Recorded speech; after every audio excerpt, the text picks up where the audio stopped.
But I get out on Sabbath, and it is such a blessing to be with you today. It's awesome. The music, the children, and you. You have taken time out of your busy week to come and worship. I'd like to take a few minutes, and we want to talk about the shepherd. And I have David, the shepherd, with us today. Now look at David. David is all dressed to do his job.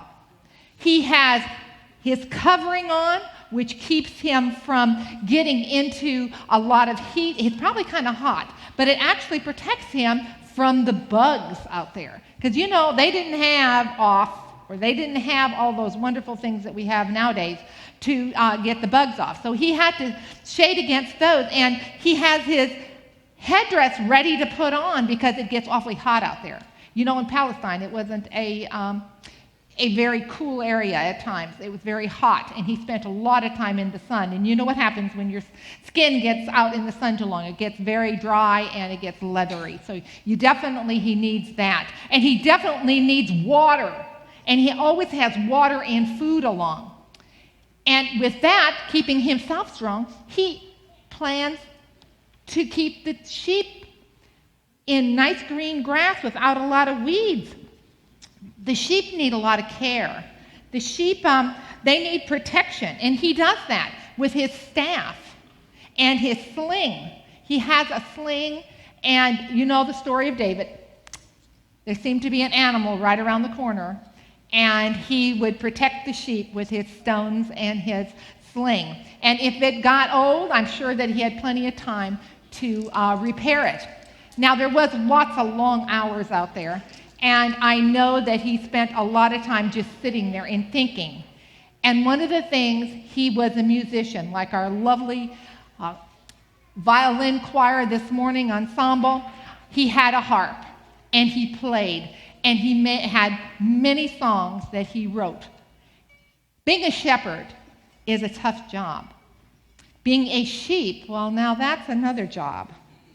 Because you know what? Sheep are always getting into trouble. They never know the implications of what they do. They follow one another. They get into, they're totally dependent on my shepherd. They live a carefree existence, really. Are you a sheep? I don't think it's so carefree, though. A shepherd provides for their needs, and a shepherd rescues them when they're in trouble. A sheep needs their protection and relies totally on the shepherd. You know, Jesus is our good shepherd. And as I read this story, I began to think, I'm thinking, you know, he's not just our good shepherd. We, as people of the church, need to be shepherds to our children. To Layla, wasn't she a good sheep carer? She did a fantastic job. Thank you. She is awesome. In John 10, 14 and 15, we've already discovered this morning that it says, I am a good shepherd, and I am my sheep. I know my sheep, and they know who I am. As the Father knows me, even so I know the Father, and lay down my life for his sheep. As I looked at this for our church, it's a message to us. It's a message to us to be more aware of our children. I grew up on a farm.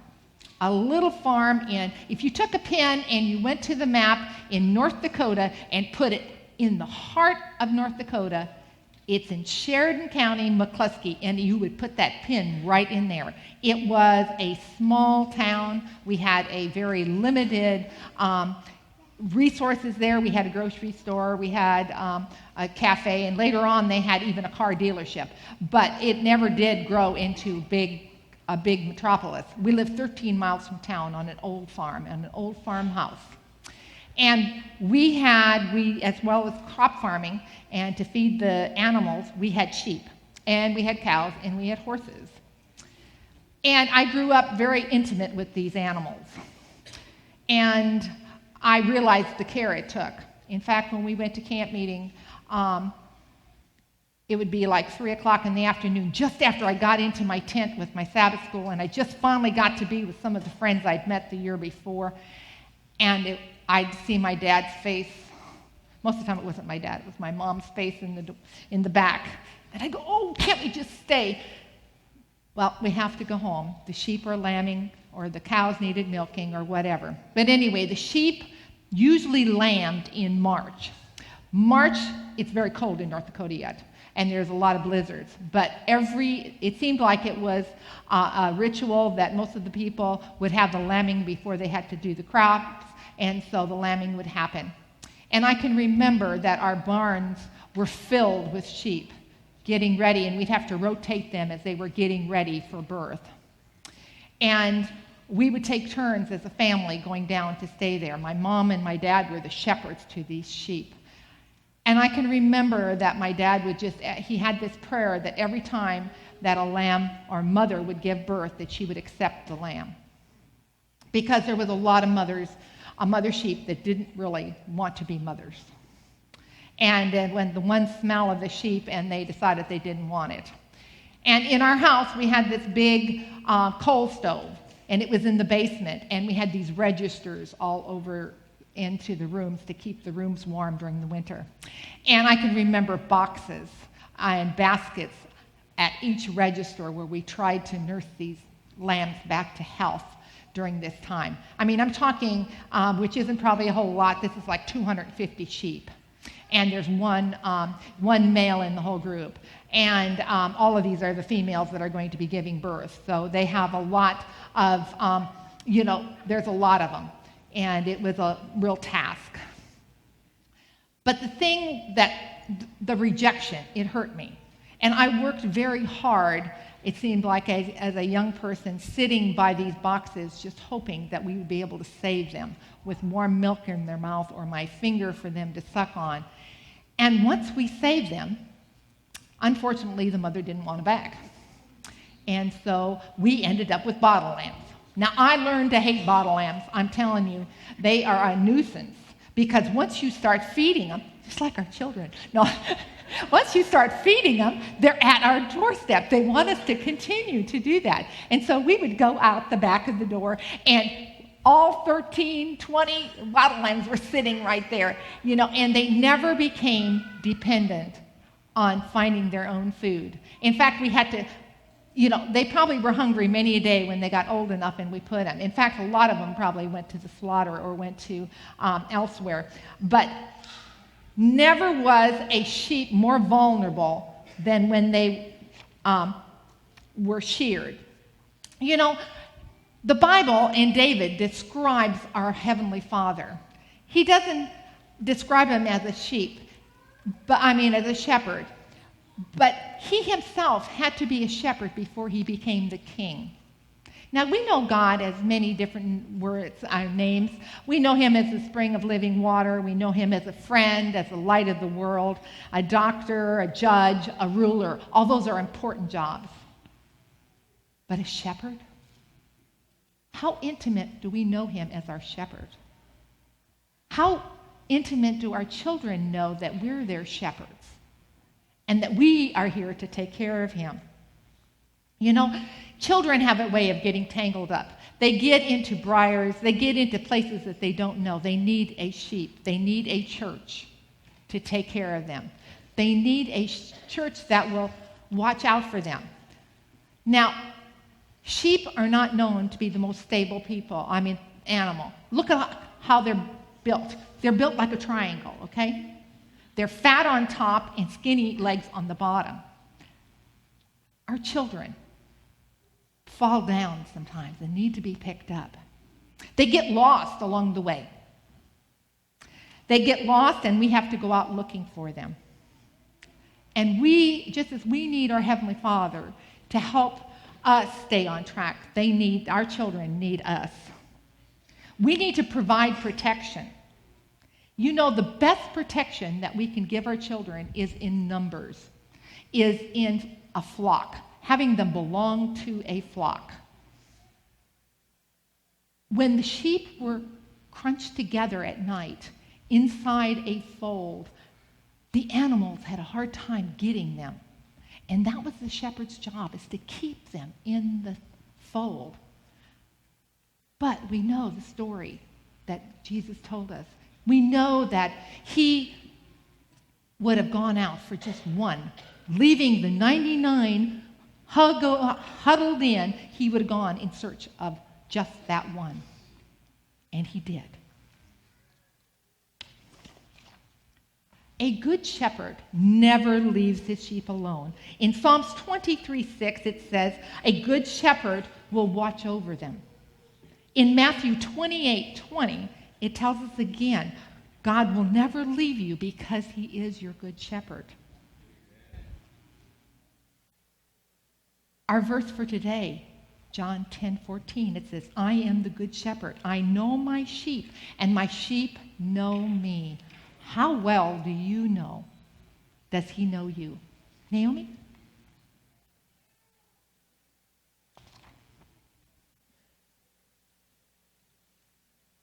Morning.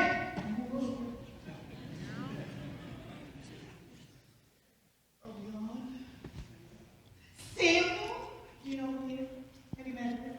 He's a cool guy. Cool dude. Real tall. Have you met him? Do you know who he is? Oh, come on. You know who he is. He had a big job. He had to go out there, talk to Jesse, find a king. Do you want the job? Yes. You want the job? Really? Okay, come with me. Yeah, you have to leave your mom's car. Yep, okay. So, he had to go out and he had to find somebody about your size. Can you stand right here for me? Perfect. And, but he had to first go through the good-looking guys, like these guys. The tall guys, like that guy back there. You know, these guys over here. He had to go through all the good-looking guys. Because, you know, we love that. They look so good. They have to be the perfect. They're the ones we want. But every time he got one of those good-looking guys, what did God say in his little ear? No, that's not it. No, that's not it. So, he had to find, put this in front of you like this. Like that. Perfect, so that you can see that. He had to find someone that wasn't so good-looking. Might be a little sparkly, but he just wasn't that good-looking. You know, he had to go and find the one that he had a certain thing. What's that certain thing he needed? Huh? What did he need? What was God looking for? This? Ugly? Good looking? Come on, you know the story. I know you know the story. He was looking for someone with a pure heart. There you are. I'm so glad to finally meet you. He was looking for someone with a pure heart. But that someone could have been small, could have worn glasses, could never have left the field. But when he looked at his heart, what did he see? All the sparklies, because they were inside.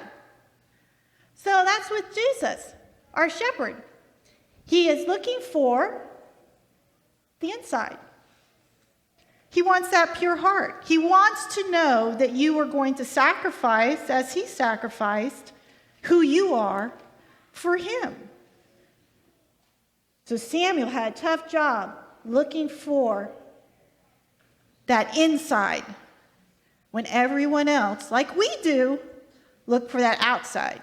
But our shepherd reminds us, and in the stories this morning, we're reminded that it's that inside, not that outside, that God sees and will be our test. Thank you very much. Here we go.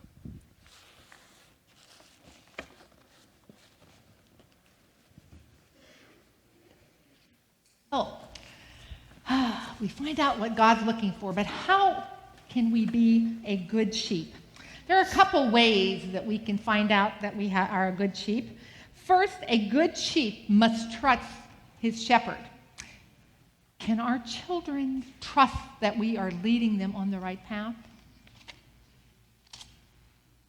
Can our sheep, who is our church family,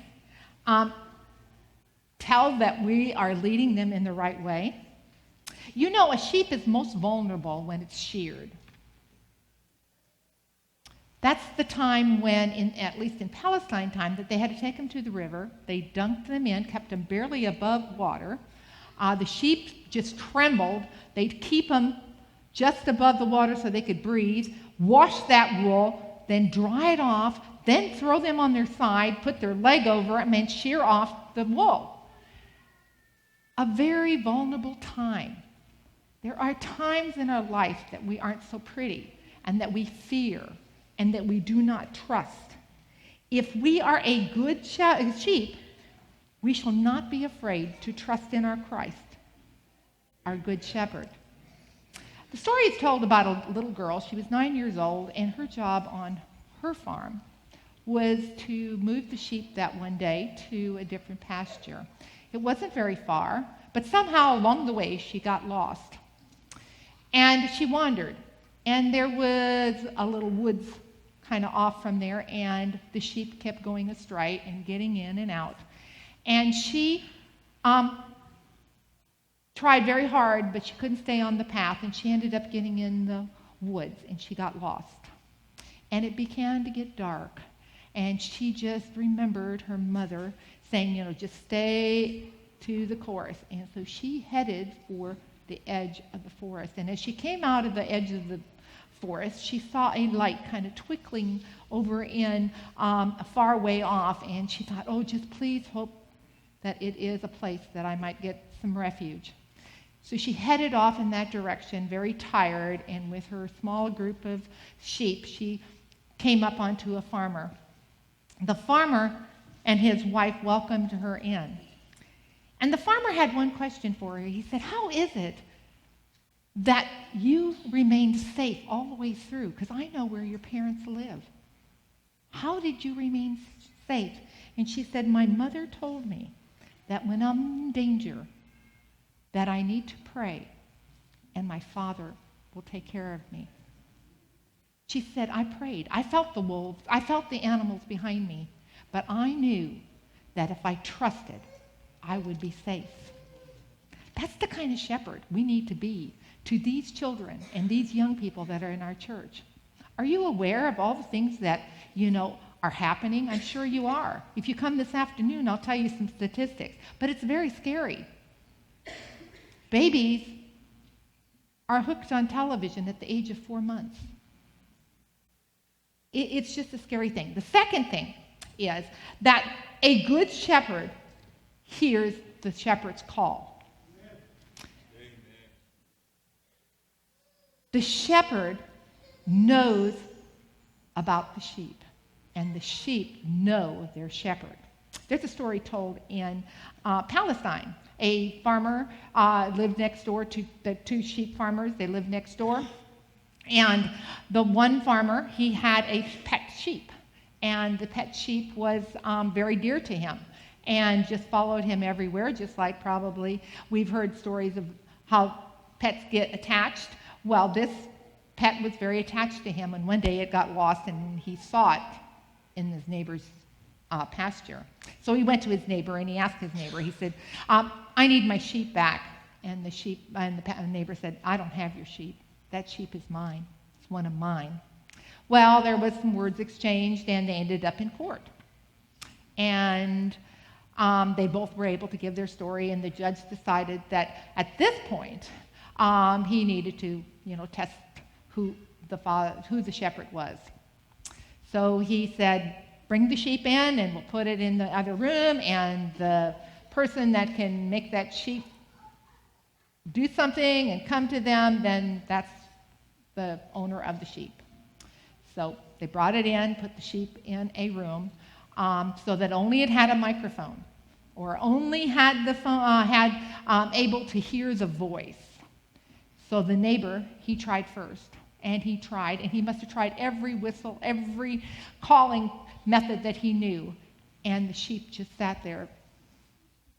But when the owner started to call, the sheep began to bleed and baa and try to get out of the room and try to reach the father, the shepherd.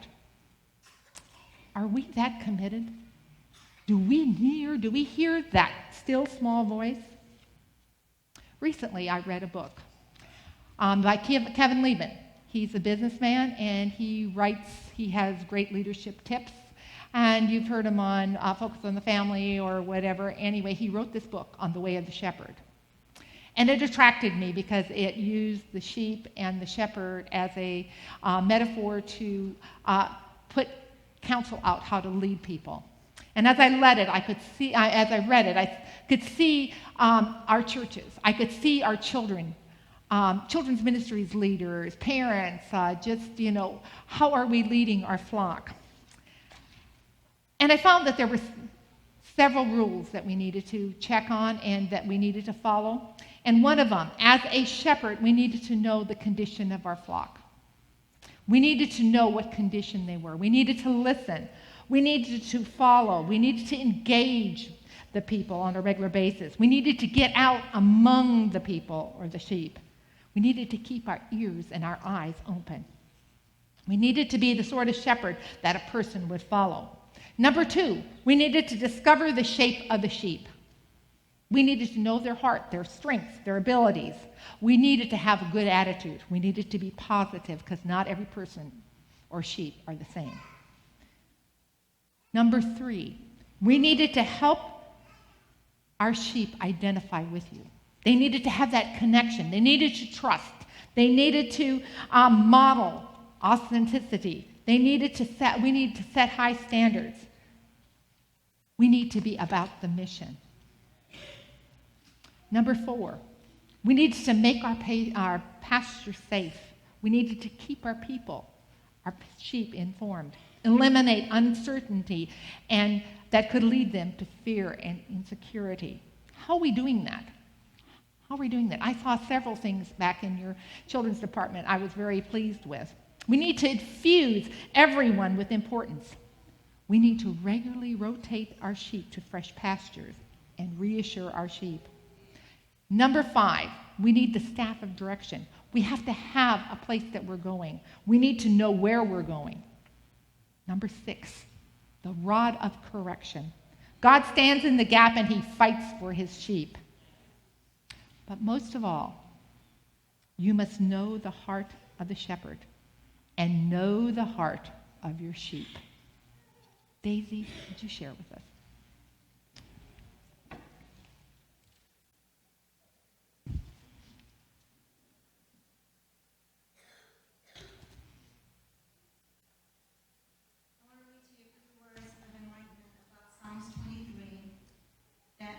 A little different view of these beautiful words.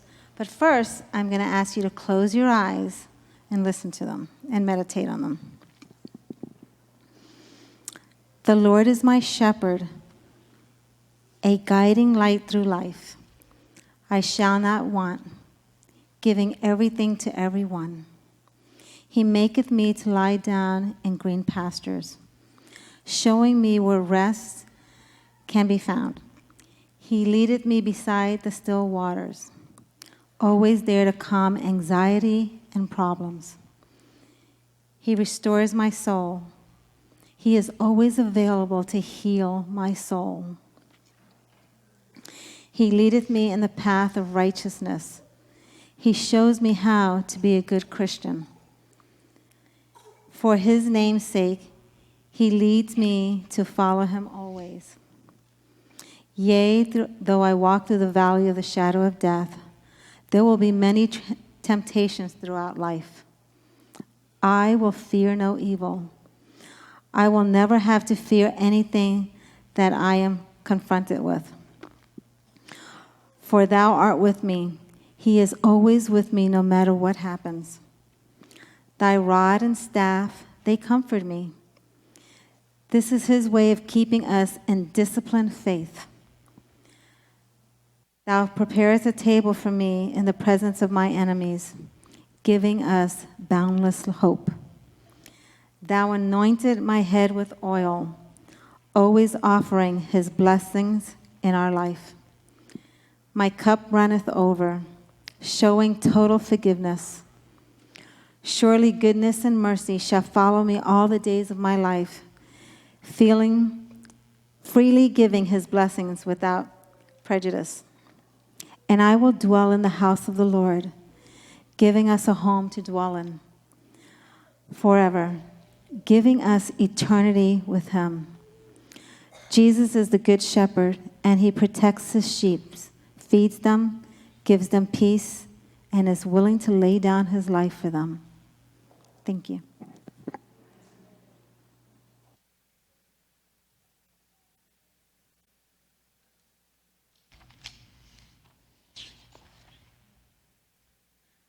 So, do you know the heart of your sheep? That's the most important thing we need to know. We need to know the heart of our sheep. The Lord is my shepherd. Is he yours? If he isn't, then he'll be the judge. You need to decide today how you are going to be the shepherd in this church. Be a leader. Then goodness and mercy shall follow you throughout life. John 10:14 and 15. The Father says to us, I am the good shepherd. I know my sheep, and my sheep know me, just as the Father knows me, and I know the Father, and I lay down my life for his sheep. Blessings.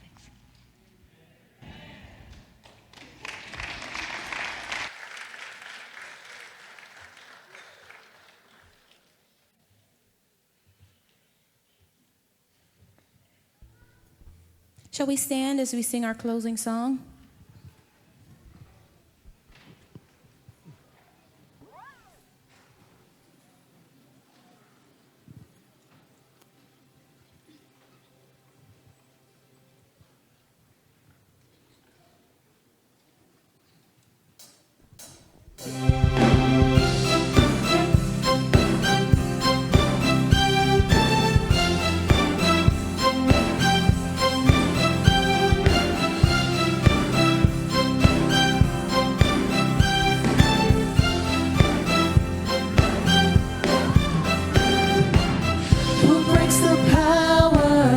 Sin and darkness, whose love is mighty and so much stronger, the King of glory, the King above all kings, who shakes the whole earth with holy thunder, who leaves us breathless in awe and wonder, the King of glory, the King above all kings. This is amazing grace. This is unfailing love, that you would take my place, that you would bear my cross, you would lay down your life, that I would be set free. Whoa, Jesus, I sing for all that you've done for me.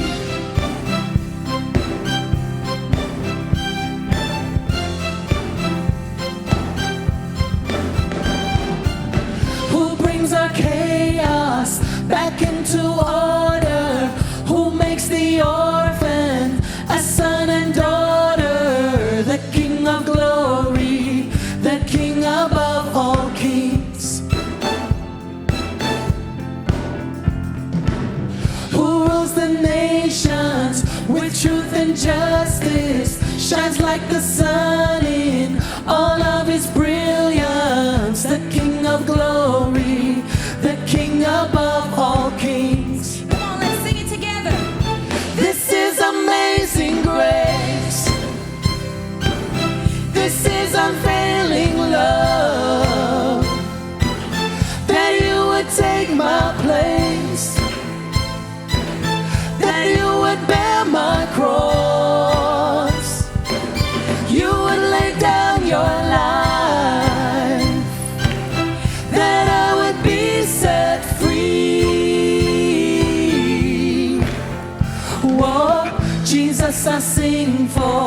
all that you've done for me.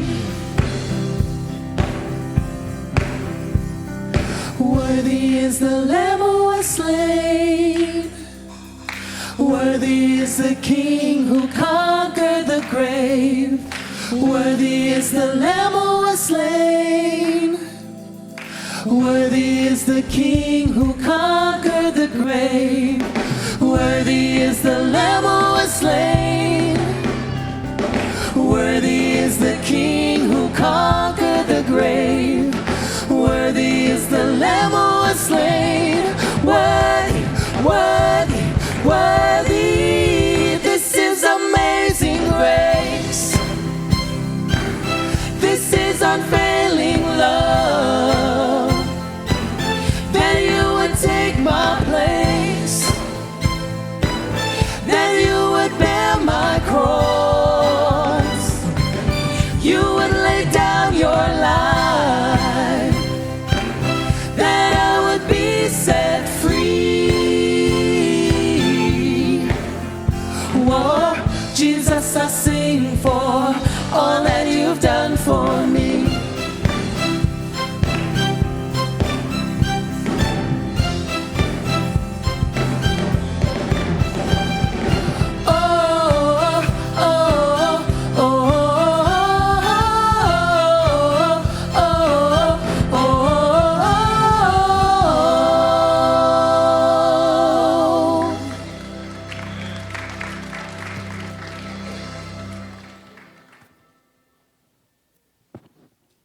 Dear Lord, being gentle doesn't come naturally to me. Sometimes I rush into situations and tend to my own agenda. Forgive me, Lord. Help me to better understand what it's like to be a shepherd. Gently lead me and help me to be an example to those that are young. I pray that your Holy Spirit will come and help me to treat people the way you would want me to be, the way I want to be treated, and to look to you for discernment. Dear Lord, bless us and help us to have a wonderful Sabbath together.